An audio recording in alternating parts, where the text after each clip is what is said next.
I can do things. Now run, Wally. Run.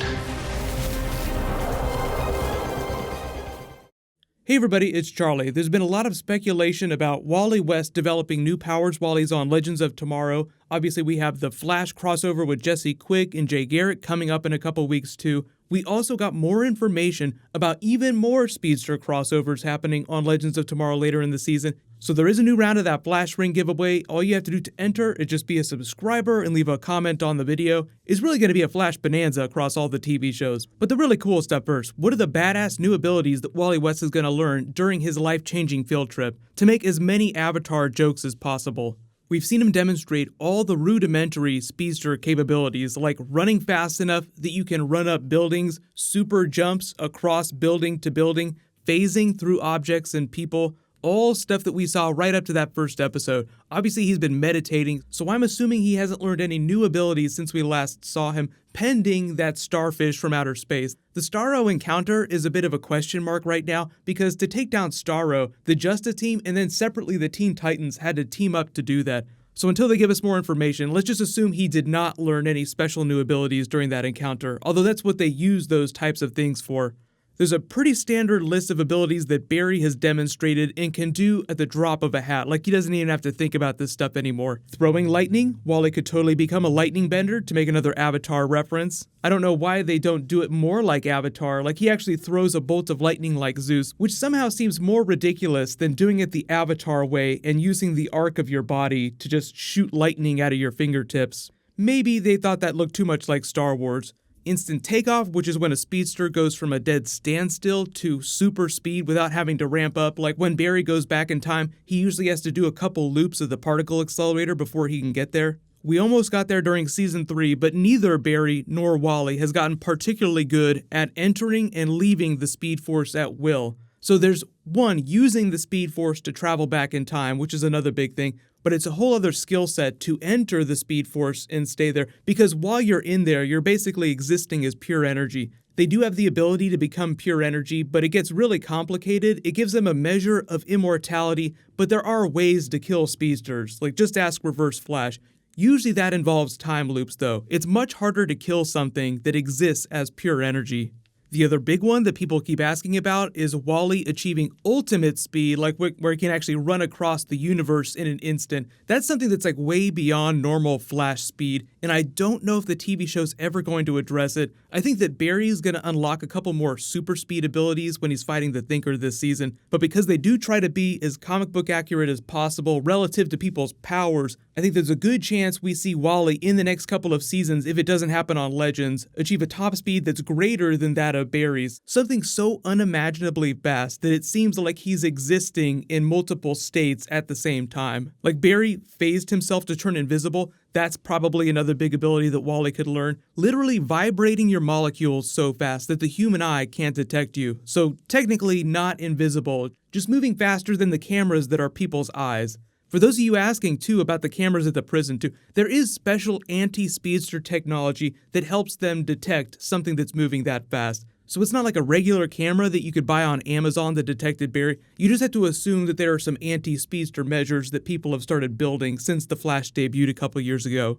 Zari has the wind totem. Creating windmills is also one of the Flash's abilities. And then entering Flash time is the new one. Technically it's not new, but it's kind of a new ability that they'll be doing in Flash episode 15. Which is also where we get to some Flash crossover. So like I said, there's going to be more Speedster crossover in addition to what we've already talked about. They confirm Jesse Quick is actually going to guest star during Legends episode 15. The title of that is Necromancing the Stone. Constantine is also coming back for that. So it sounds like they might be invoking the spirit realm. It'll be interesting to see how they invoke the Jesse Quick character, because there are a lot of people that are wondering if the Flash Time episode is going to invoke that twist from Young Justice Wally West, where he sort of disappears and it seems like he dies and you don't know what happened to him. I may not be as fast as you two, but I can add my fair share of kinetic energy. Kid!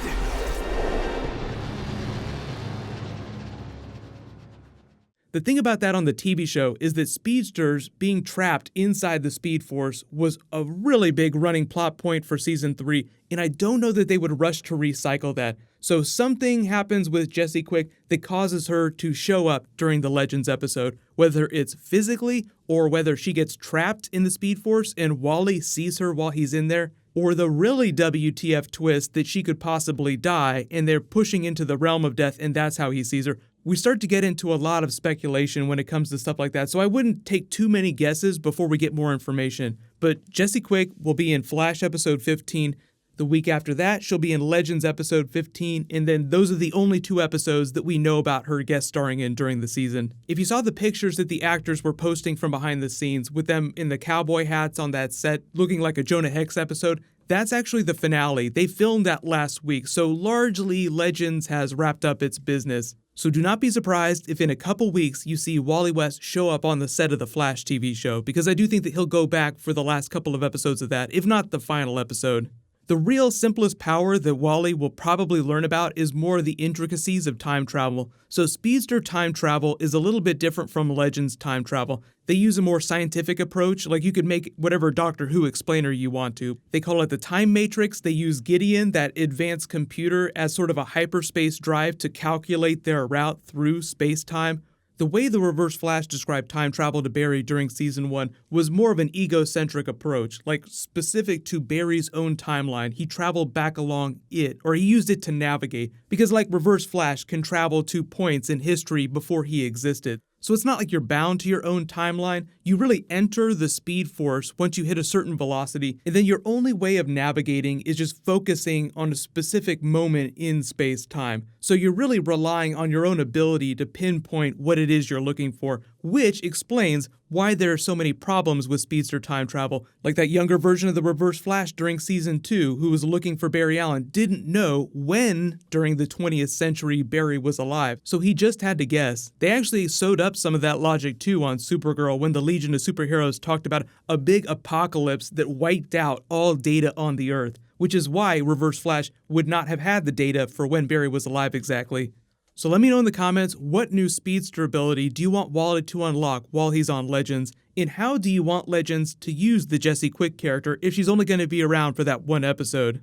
I think the real test of having multiple speedsters running around crossing over to different shows is actually going to be Titans after season 2, because I don't think we're going to get a whole lot of speedster stuff during Titans season 1 just because they're introducing so many new characters and they want to deal with the core ones first. And then that even creates a lot of problems too, because they film in Toronto, all the DC TV shows film in Vancouver, and I think just in the name of sanity, they want to keep them separate for the time being. But I know there's tons of questions about what's going on with the future seasons of the show, how they're going to use Wally, Jesse Quick, what's going on with Titans. There's like a billion things happening right now, so if there are any specific videos or really big questions you guys want me to do as videos, just let me know in the comments below. Congratulations to that giveaway winner from my last big video, Kara Zarel. Please private message me so I can get your contact details. There was a new round on this video. I'll just announce a winner when I post new DC. There is some Titan stuff coming up I meant to do a video about, so I'll try to get that out soon. Really exciting stuff coming up. Click here to rewatch that Brainiac trailer, and click here to watch my Wally West Legends of Tomorrow video.